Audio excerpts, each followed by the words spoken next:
Part of the representation on the hosting today are those from Library Friends, and I just recently joined the board, and we are so grateful to have that partnership with Cook County Higher Education, and for me to get to enjoy learning more about the ways our community is being supported for literacy purposes.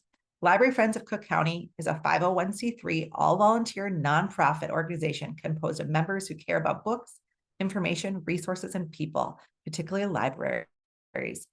Those places where books and people get together. We focus on advocacy, public engagement, fundraising, and volunteering services. Library Friends make available annual grants to Grand Marais Public Library, ISD 166 Public School Library, Birch Grove Charter School, Great Expectations Charter School, and Oshkosh Charter School. Library Friends also partners with the local thrift store Odds and Ends on the used book room. We're always looking for new volunteers who love books and help with our efforts. I'm also going to give the shout out if you have a great book that you love, that you pass on to a good friend of yours, that's a great place to drop that book. Toss it over at Odds Ends, or if you're shopping for a new one, we'd love for you to stop in. We have a Friends of the Library Facebook page. I'll put into the chat that you're welcome to connect with. With that being said, I'll be here in the background. We want to toss over to Stacy, so you have plenty of time today. Stacy, you're up. Hello, Bonjour. My name is Stacy Drulard. Most of you know me. It's a pleasure to be here today. As Kelsey said, she and I are on the Library Friends of Cook County Board, and Library Friends is helping sponsor this event today. Thanks to you all for joining us. Most particularly Tashia Hart, who is a writer and artist from the Red Lake Nation of Anishinaabeg in northern Minnesota.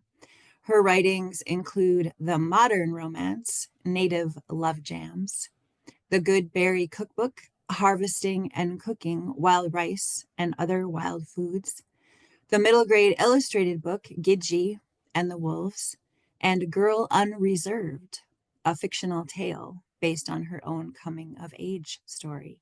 Tashia has also created illustrations for 3 books in the Minnesota Native American Lives series, and Gapi Ijuebak. She is also a jewelry maker, among other things. So welcome, Tashia. It's such a pleasure to talk with you today and have you Zoom in virtually from further down the shore. And so I'd like to start, if it's okay, with a reading that is a story that Tashia wrote that is, shall I say, extremely sensual.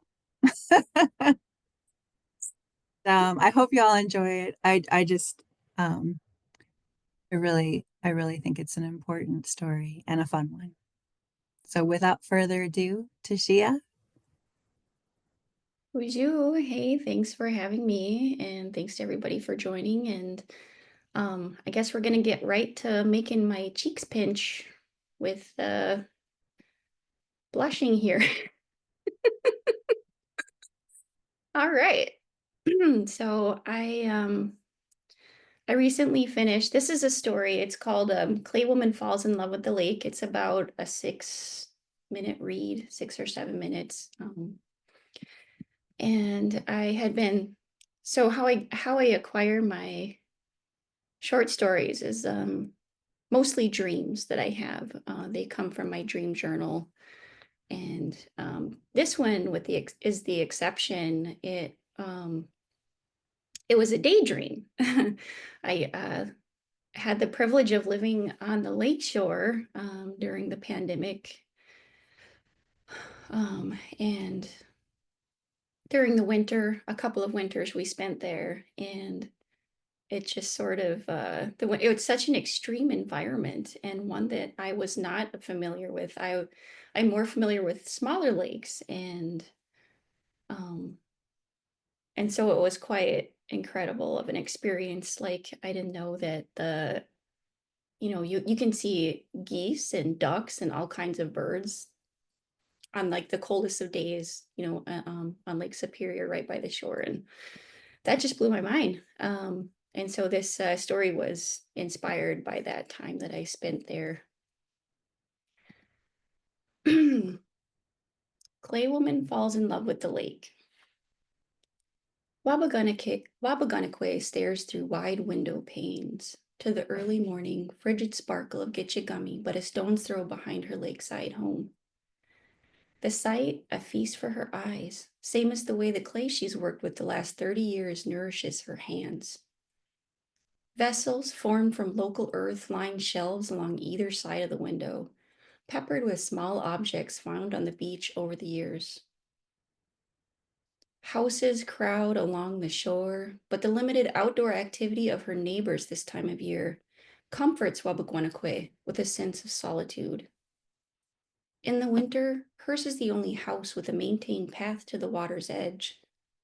Today, in addition to 2 new feet of snow in her yard, she can see on the beach several large blocks of ice. The lakeshore is always shaping itself anew, rigid and slippery, hard with ice 1 minute, wide open the next, ejecting white steamy sea smoke a mile into the atmosphere. Girths of wood with wild tangles of root still intact at the base come forth to lodge themselves transitorily, while loads of stone push into and out of Wabagunakwe's cozy nook of land over the course of an afternoon. A great thirst beckons Wabagunakwe's sexagenarian vessel to be filled with the vital lap of the water's edge. Bundled from crown to tip of toe, she slowly but steadily shovels her way, taking it inch by inch, struggling to find a place to heft the sticky mess atop the already 4-foot walls of fluff. While she works, she uncovers evidence of her everyday life of seasons past. A lost gardening glove here, a chunk of bagan shell there. After breaking for lunch, she reaches the shore to see the sun kissing the western horizon, biting its golden pink teeth into the varying firmness of translucent liquid life. She greets the waterside, her nose dripping, curls greasy under her fleece-lined hat.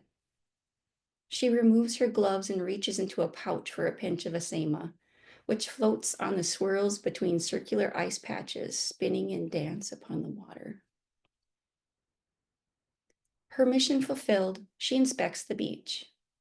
Just 1 block of murky ice, a little larger than herself, if lying on her back, remains. She walks around it, fascinated by the fine sediment throughout, making it impossible to see through. On top of the block, which is about thigh high, Wabagunakwe squints at the cap of a mushroom. Unsure, she licks her finger and gives it a little rub, making a swirling motion, melting the ice a little around the top of the 2-inch wide fleshy cap. That's odd. It became warm and wriggled under her touch. No stranger to foraging in the Northland, Wabagunakwe bends down to see if she can sniff out the type of mushroom. Just the slightest aroma. What is that? The tiniest of taste should be harmless, she thinks. Her tongue probes the tip of the structure. She smacks her lips, allowing the flavor to permeate her senses. The taste is distantly familiar. The warmth of her flesh had melted the ice just a tad. To get to quite literally the bottom of this conundrum, she needs to melt a whole lot more. Besides a neglected and leaky hot water bottle at the bottom of a hall closet, Wabagunakwe can think of only one thing that has some heat. She looks up and down the darkening beach. Satisfied with her privacy, she slides down her insulated pants just enough to reveal the soft warmth of her bottom. She begins rubbing her butt on the ice. After a short while, Wabagunakwe turns to see the mushroom has grown a touch in girth. In fact, she's not so sure it's a mushroom anymore. She replaces her pants and peers into the interior of the block. It's too muddy to tell what's inside. She walks around to a narrow end and gives a push. To her surprise, the ice moves forward. That settles it. A half hour later, Wabagonakwe slides the large chunk off the sled through the back door and into the sitting room. She lights several candles and kicks off her pants. Before long, she's gleefully bouncing upon the ice, losing track of time and space as the melt sloshes beneath her. She stops when she feels a new tickle from below. Oh dear. Another smaller protrusion has revealed itself 2 inches from the first, which is now more than just a cap. She shrugs. If it's not broke, don't fix it. Wabagonakwe finds her place upon the ice again. This time the warmth builds greater with the added tickle upon her rear. The circular motion she makes is wild and rhythmic. In fact, the last thing that crosses Wabagonakwe's mind before the world turns to light is how she is like a piece of clay, eager to be shaped into form. Candles dark, the ice now melted, water slowly spreading clay sediment across the floor. Beyond the wide window panes, the clouds break, letting in the moon to shine on 20 toes intertwined on forelimbs aslumber. A whole day passes, and then another, before any movement is seen outside the house of Wabagonakwe. Just before sunset on the third day, the back porch swing squeaks as two dark-haired figures cuddle in a blanket and admire the view of Gitchigami. An elder woman pushes her head through a break in the leafless but thick brush that separates the houses. Lovely, isn't it? The neighbor says. The young dark-haired woman on the swing smiles and nods. The neighbor persists. I don't think we've met. I'm Sandra. I'm Oshkikwe. And this? She motions to the handsomely dark-skinned man smiling contentedly next to her. Is Gitchigami and Innie.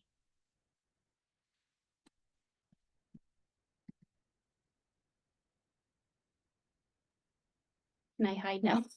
Woo! We need a Zoom wave after that. Goodness. Hey, Quitch Upchi. That is beautiful, Tashia. Wow. The imagery is just stunning. And if you know and are lucky enough to have spent time near Lake Superior shore, it really, really brings it home how people fall in love literally with the lake. Uh, so this story can be experienced again. Is that right, Tashia? It's part of the Once Upon a Shore group exhibit at the Minnesota Marine Art Museum in Winona. Is that right? Yeah, that's correct. The exhibit just opened January 25th, and it's a group exhibit. Clay Woman Falls in Love with the Lake is an audio video tale there. And there's also some of my plant photography, a small amount. And I have the joy of sharing the exhibit with Gwen Westerman, Jonathan Thunder, and other amazing talent. So yeah. Oh, and it runs through the full year. So it goes until next January. That sounds great. Yeah, if you get a chance to visit Winona, definitely check that out. Um, so the the sensual approach to language is something that you're really good at. And the community read Native Love Jams as part of our community read last month here in Cook County in January. And a group of avid readers met to discuss the book. And we had a really great discussion about the various themes that are in Native Love Jams. um, including the element of food and sustenance, and how you've written your own experiences with foraging and your knowledge of Indigenous foodways into that fictional love story. And so I guess one of the questions that came up that I felt would be kind of interesting is, um, when you wrote the story, were you intentional about the symbolism of berries? And do you want to say a little bit more about the Ojibwe food system and the Ojibwe traditional ways when it comes to berries and your experience with that, the symbolism of berries? So I actually didn't set out to write the story around berries. I knew that I wanted to write a rom-com to share joy, and it was a genre that I haven't written before. So I just figured, well, the easiest thing to do would be to, write what you know. And so um I was kind of fresh out of so I worked in like a Indigenous food truck in the city in Minneapolis before I came to Duluth. And honestly, my time in Minneapolis it was short, and that was the biggest city I've ever lived in. And I'm I'm from northern Minnesota, right? And so um but some of these things found their way in to the story while I was learning the genre and the expectations of the readers. And um that was actually the hard part was learning how to actually craft a romance novel, because I don't actually read romance. And um I some of the things in the story with berries is, definitely pulled from personal experience, like um just talking to plants, or just, listening, and things like that. When Winnow is, relating her, there was a moment that she had when she knew she needed to work on a better love, right, for herself and her life. And it was the berries that kind of was trying to give her the nudge. And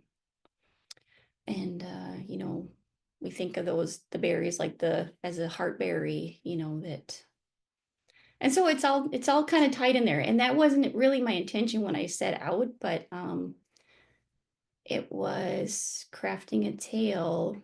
Um, so I like to say and think that, like, my personal, you hear people talk about love languages, and mine isn't really on the chart. It's like nature. It's like spending time in nature and with plants specifically. And so I was trying to craft a romance where this was sort of the love language that they shared. And so it was sort of boosted when they were in natural environments and working with plants and cooking. And yeah. So not a coincidence that they fell in love in the berry patch, right? Right. Well, yeah. Yeah. Yeah. Well, the book, the story, the romance, if you have not yet read it, is really wonderful. Um, it is such a fresh take on, I think, the storytelling involved in the romantic genre. And I'm not a romance reader either. You know, at the community read, I joked that the last romance I read was like a Harlequin romance in my grandma's bedroom when I was 12. So, so Native Love Jams is maybe the only romance that I've read of late. And it's just really rich. It's full of great dialogue, and characters that feel very real, and symbolism and importance of food as a love language, as you say. And so this story will soon be a film. Is that correct? Yeah. I it's a yeah. Um so I actually spent the last year um writing and editing the screenplay. I don't know if you are familiar with Elizabeth Day. She is a director, producer from the Leech Lake Nation. She grew up in the Twin Cities, and that's where she lives right now. And um, so Native Love Jams will be her first feature. She has done some really cool short films along with documentaries. Without Arrows was her last project documentary she finished. And so I'm very excited to partner with her and that she really fell in love with the story. And also working with John Williams, who works at NACD. And yeah, so it was we were gonna try and film this year, but we're bumping it back to film next summer. So 2026 is the when it will when it will get filmed, and we're thinking that it's going to be mostly filmed here in northeastern Minnesota, maybe around the Duluth Cloquet area and also Bois Forte area. So And for people who don't know, what is NACD?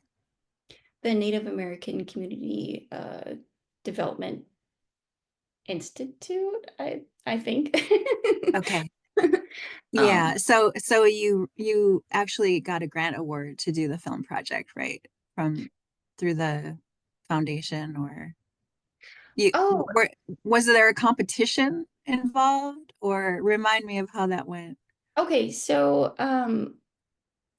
I wrote the novel when I was in the All My Relations Art, which is a like a hand of NACD. Um, we did an 18-month long writers cohort with author mentor Diane Wilson, and that was around 2020 to 2021. And then so that was a big, influence from NACD. And then this last spring, we did a film pitch at the Minnesota Film Pitch here in Duluth, and we won that, which was crazy. So yeah, Elizabeth and John started a production company together, and they are we're just sort of our minds are blown. But yeah, and then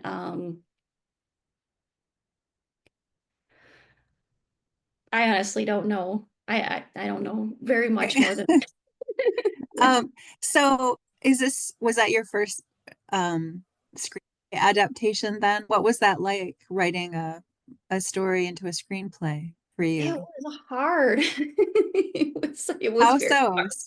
so um so what I did at first was I did research, and I figured out that there's programs like it's called Final Draft. It's like the standard in film industry with writing, and so it basically you can like format your because screenplays are very strangely formatted to me. Like this was completely foreign, and it just seemed impossible to do with like Word or Scrivener, the programs that I normally use for writing. And so that was the first step. And then it was like figuring out this program. And then what I did was I basically just copied and pasted the entire novel into the program and then just like tried to, without editing really too much, I just like, formatted it. And then there's like all this. So the novel is short, right? For a novel, 152 pages, I believe, or 56 is very short for a novel. But for a screenplay, it's huge, especially for a romantic comedy. And so it was like whittling down, well, how do I really, really show without telling? And in writing novels, like you're trying to do that anyway, right? But you also have the wiggle room to like, gingerly add in details and everything. And so that was a big challenge for me. And so I finally got it down to like 110 pages and then 100 or 92, and now it's sitting around 96, and I'm pretty happy with it. And there's new scenes, there's like a new character with a minor role, and just different things are different, but I think it's going to be good, and it's a little spicier than the book by just a little bit. Oh, So yeah. that sounds great. So do you want to, who is going to play Winnow and Niigaanii? I'm sure other people are dying to know. Do you know?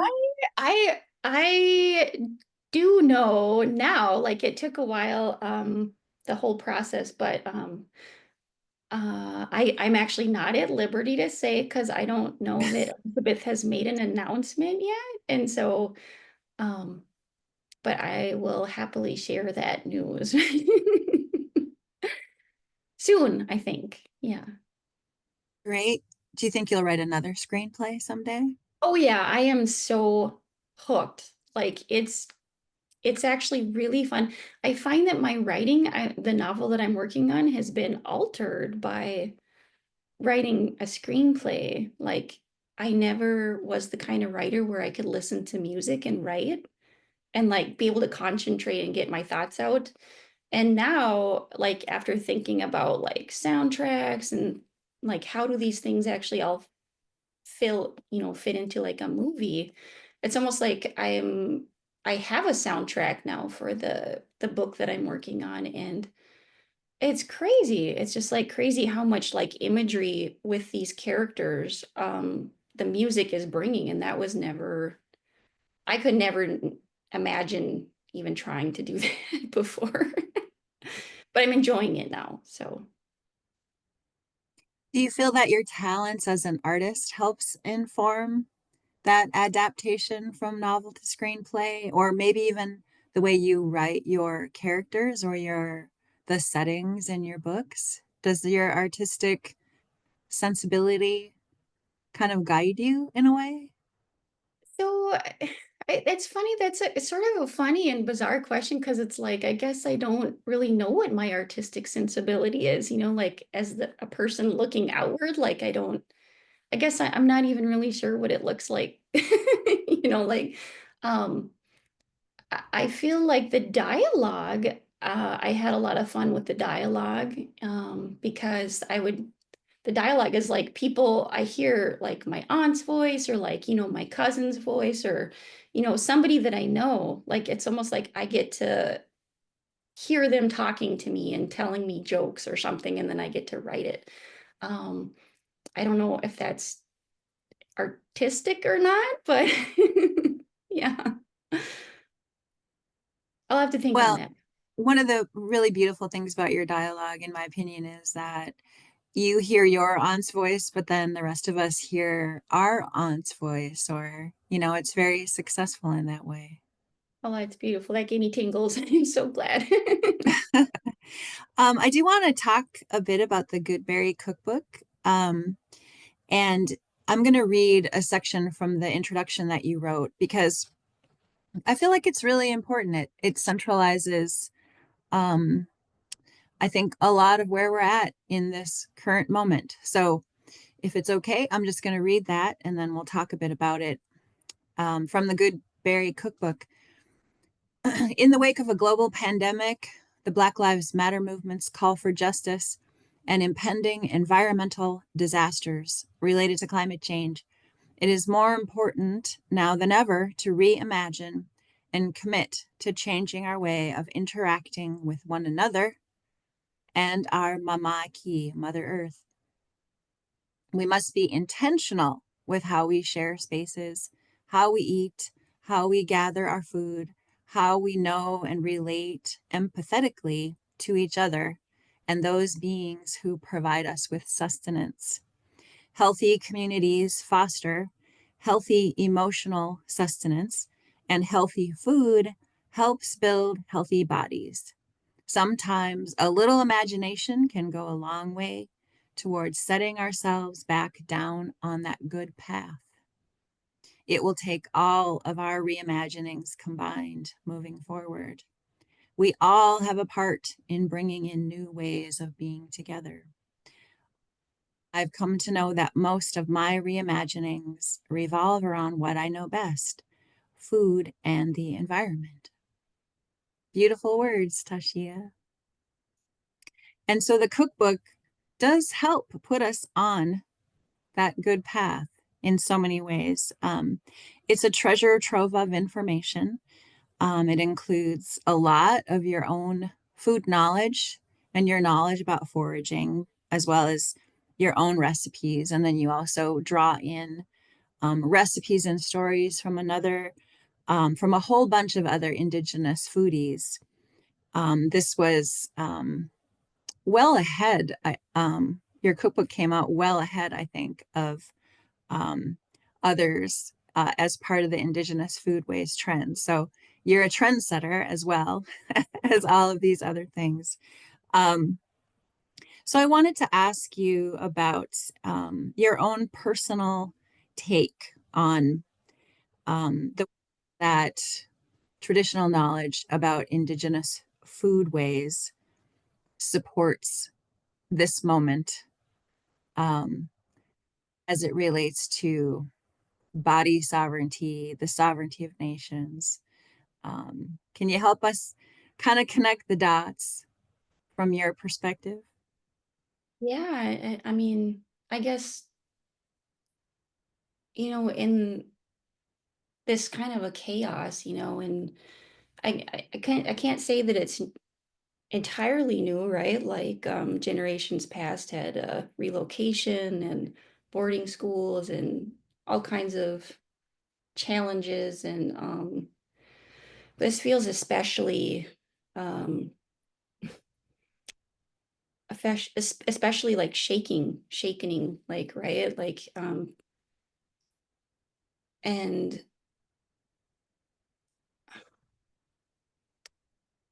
with the food and the environment, I'm sorry, I get very it is very emotional for me. um so, like, I guess it comes down to what are we going to hold on to, and like what sustains us, what supports us, what really helps us to feel love, right? Like, food is a love language, nature is a love language. I feel that now, more than ever, it's important to really take a hard look at what are we not only going to ingest ourselves, like, are we going to ingest all of the mental and spiritual, like, chaos that's going on, right now, politically, socially. And I'm not saying that, don't be informed, right? But, like, you are what you eat, and so I think it's important, to ingest, to nurture yourself with with love, real love. And I can't say that I found real love anywhere other than at its core, our Mother Earth, and being present on the land as a human being. And I feel like with social media is a blight, in my opinion. uh I don't understand it. It's awful. It makes us feel awful. It makes us say awful things. It doesn't exactly make us say awful things to each other, but it doesn't help, right? And I guess I don't know. I don't know where I'm going with this, but Then we become the food, right? right. Right, exactly. We're And the it's not like food. we're eating ourselves up, right? And sharing that, like, here, have a bite of my, hatred or delusion or, my fear. And as opposed to let me share my joy, let me share my love, let me share, like I said, it doesn't mean don't be informed, right? But be responsible, be a responsible human being.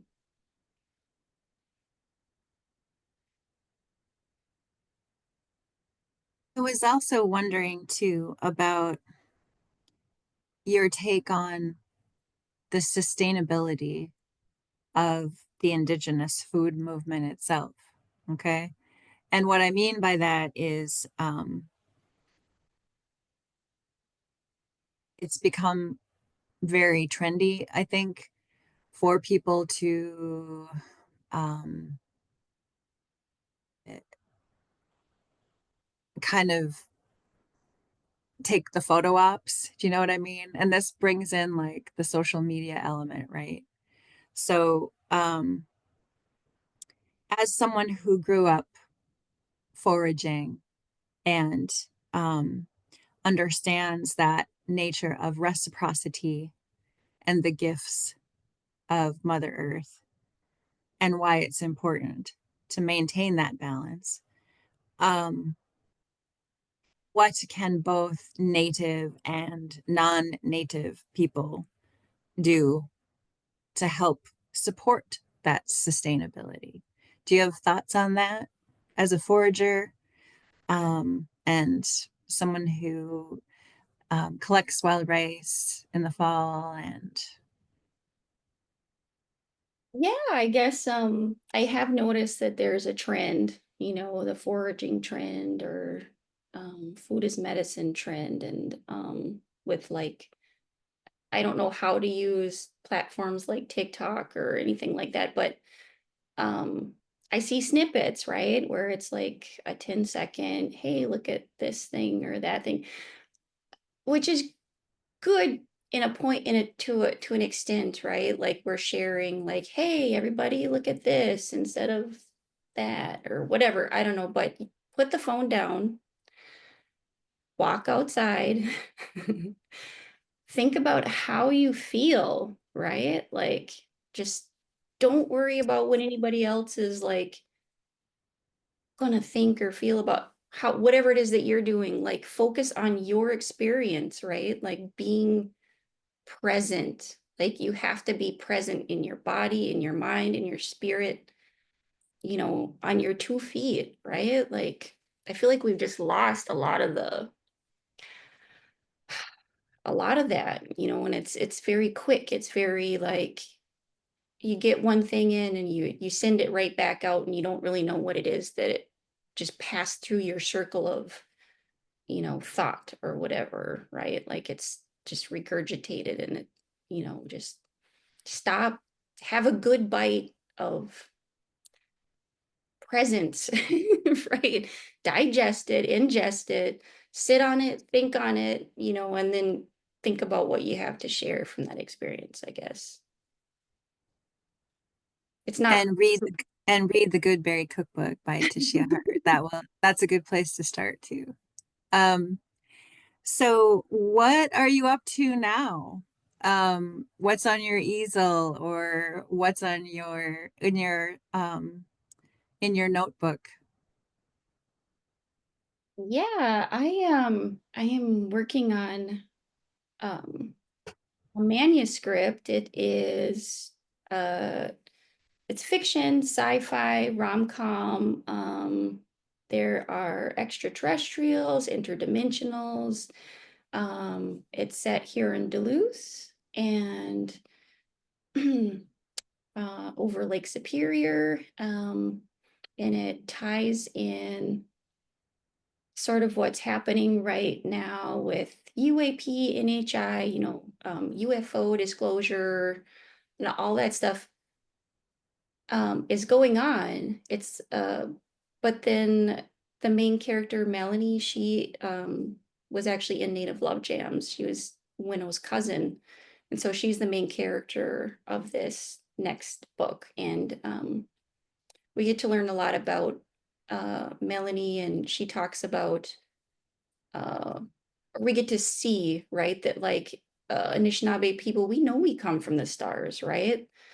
We know we have a connection to the Pleiades with Bagunagijik and all this. And so all of this isn't new, right? And so her and her cultural and like traditional teachings or whatever, the culture is like the grounding point for this story, right? Like, it's all very exciting. I'm sure some of us on the call have probably seen strange lights or experienced beings from who knows where, but that's sort of, but I wanted to keep it lighthearted to an extent. It's more, it's a lot spicier, I'm gonna say, than Native Love Jam.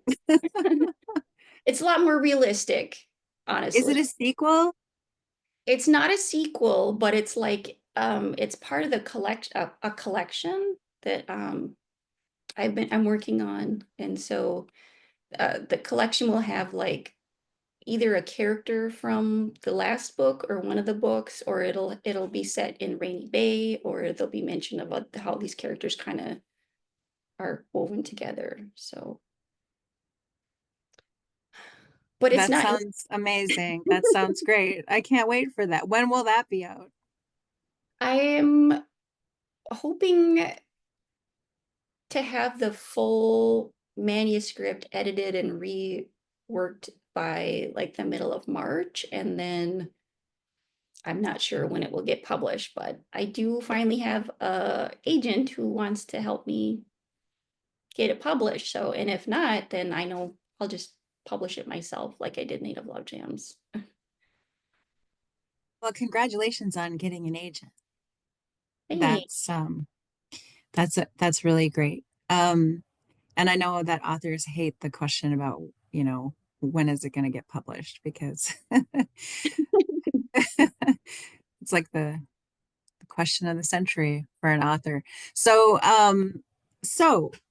with that, it's time to open it up for questions for Tashia. If you have a burning question about anything in Native Love Jams or anything you've heard on the call, we can put it in the chat, or you can unmute yourself and ask Tashia your question, or if you have a comment for her. Well, I've been collecting some, so I'll give people a moment to start putting things in the chat or to unmute themselves, and I'll kind of call on you as if you raise your hand. Two of the questions I've seen so far is, how can we follow the production of the upcoming Native Love Jams film? Is there a place to be looking for that?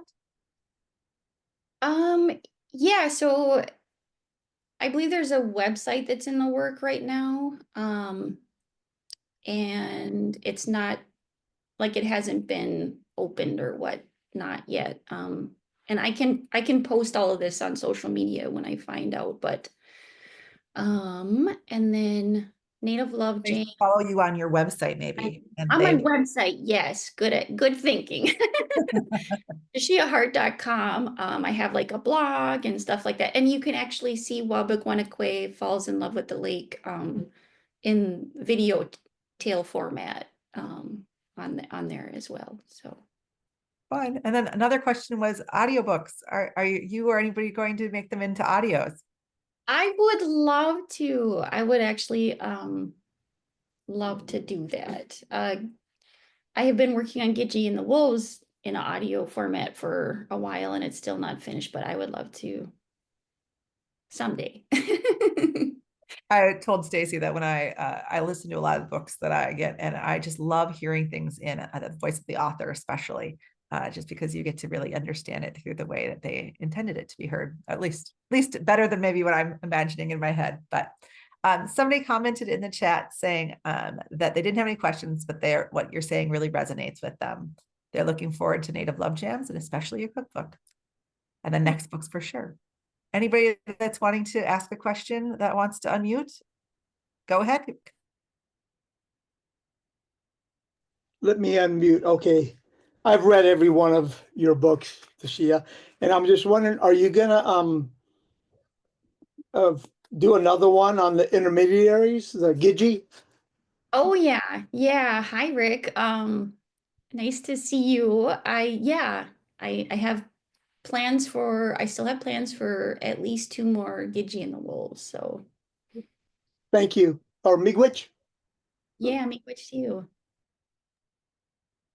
I'm starting to see more questions come in, but one of the ones that I always ask is, what is the best way to support you or other Indigenous authors? Do you have any suggestions?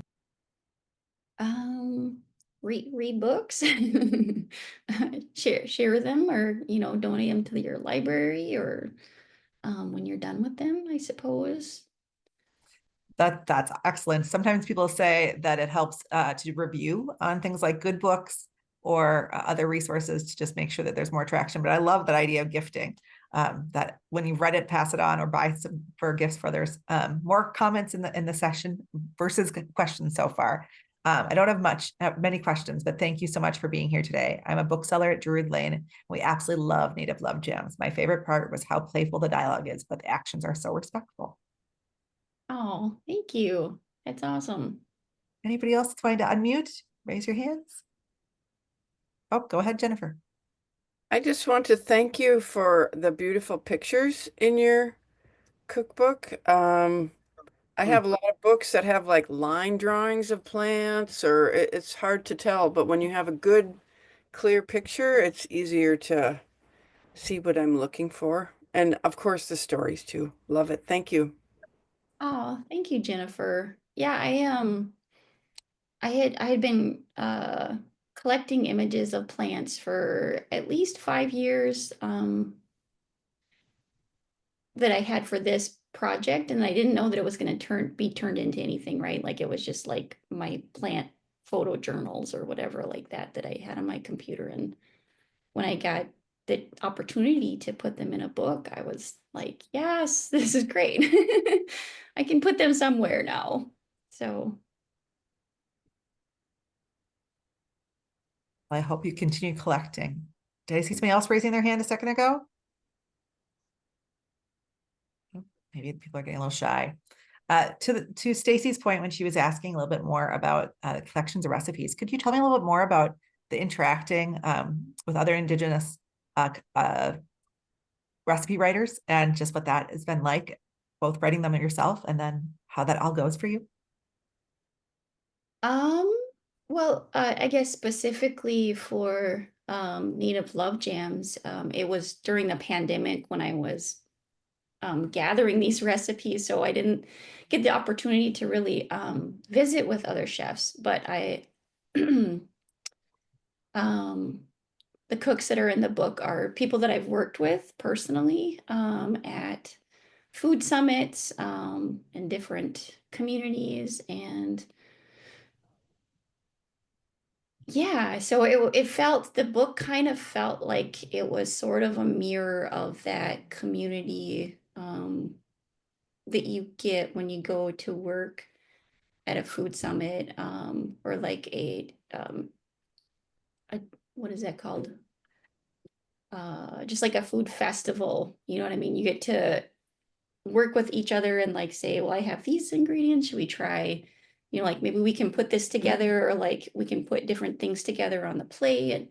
And so it was a real joy getting to kind of bring them into the book in that way. I love that connection is so super awesome. Stacy, I don't know if you had more questions. I'm not getting a ton in the chat, reminding people that they can put them in or raise their hands. I would also I just wanted to maybe point out that in Clay Woman Falls in Love with the Lake, so your use of Ojibwe in that story is kind of consistent with how you use Ojibwe in Native Love Jams. It came up in our group conversation about Native Love Jams. Whether or not a non-Ojibwe speaker found that hard to traverse. Was it a stumbling point for people who didn't understand the language? And most everyone agreed that it didn't get in the way of the storytelling if you didn't understand Ojibwe.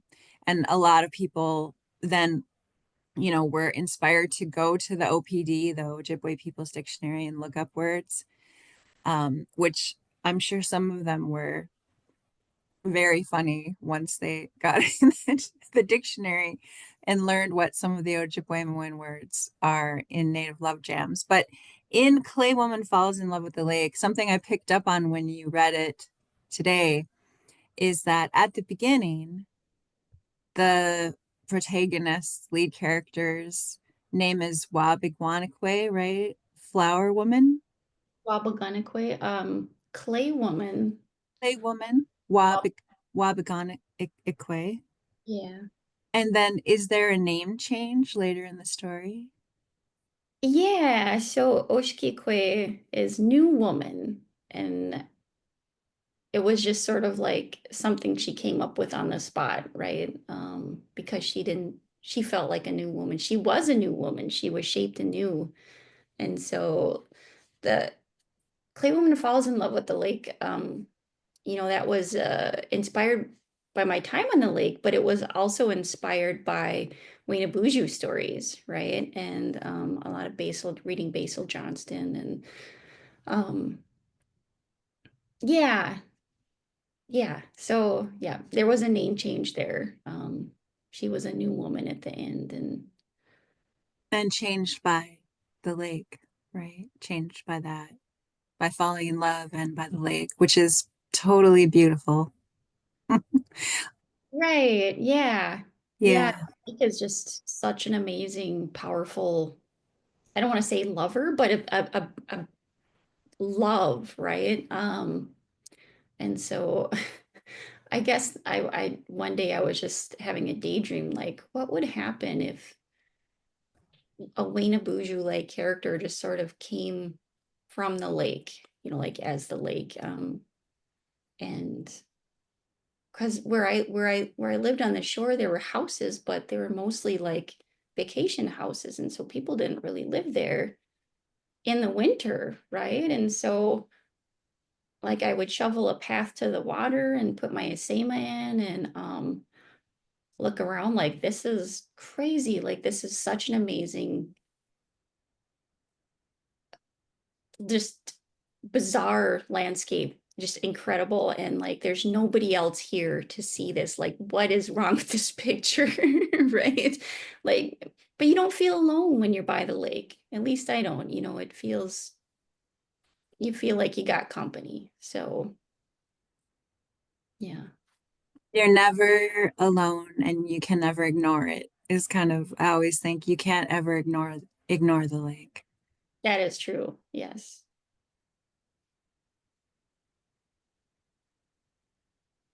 One of the questions that somebody sent me directly was, what are you reading? And what are some books that you would be recommending for others? Oh, I have a lot of books on my to be read. But this book right here is one of my favorites, and it's not a new book, but if you haven't read it, you should. It's called The Manitous by Basil Johnston. Yeah. This is like probably these kinds of stories are like probably my biggest inspirations for all of my fiction and my nonfiction. And he also has, so most of these of Basil Johnston's works are nonfiction, but Basil Johnston also has a work of short story collection of fiction called Moose Meat and Wild Rice. And it is set in a fictionalized reservation, and there's food, it's hilarious, and it's also so beautifully written. And that's like one of the books that I always recommend also. So And Tashia, do you have a plant resource book that you like, or a couple books? yeah, so let me see if I can see where they're at on so the Glyphwick, are you familiar with the Glyphwick book? I'll show you. This is one of the, this is a great resource. It's got, it's a thick, it's got like where you can find it. I don't know if you can see this at all, but like where you can find plants in different counties. And it does have the black and white drawings, but they're really well done. And then it has like the Ojibwe words for plants and also some uses. And yeah, it's great. This is one of my favorites for that. Well, I love that we're all together and the questions and comments you guys all had tonight. I'm going to give us a little bit more time just at the end, but I wanted to do a shout out about some of the books that we have coming up that we're reading as a community. We have the Naturalist book discussion, What an Owl Knows. That'll be coming up this February. And I'll put that in the chat for you. And then also it's not officially a community read because I haven't figured out what we're doing for March for it, but we're doing a book discussion, The Voices of Rondo, Oral Histories of St. Paul's Historic Black Community. So if people want to join in those conversations, that's just what we have planned for February. So if you dream up the next book or the next things we should be talking about, let me know. I love great ideas from our community to enrich our opportunities to connect together and to share in that learning.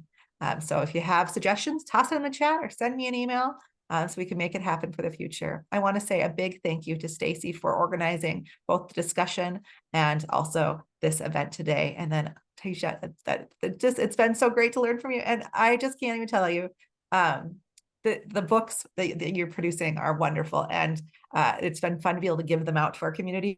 I don't know if you know that we'll be able to give some resources for free for the first discussion. And then we also, library friends, distributed some of the cookbooks as well. So many people in our community, if they didn't already have your books, now have them and are enjoying them greatly. Thank you so much. Stacy, any last words? I want to say thank you again, though, to everybody for being here. Thanks, Tashia. It was an honor. We really look forward to what comes next. Thanks for writing and keep writing. Miigwech. Oh, miigwech, thank you for having me. I wish I could be there in person, but thank you so much for inviting me into your ears and your brains and your hearts, and hope to see you soon. So good to be together. It didn't snow that much yet, but I think it's going to. So have a cozy evening, you guys. Feel free to hang out a minute or two longer to have some community. Doesn't just have to end at 3 at the dot, but so glad to have you all together.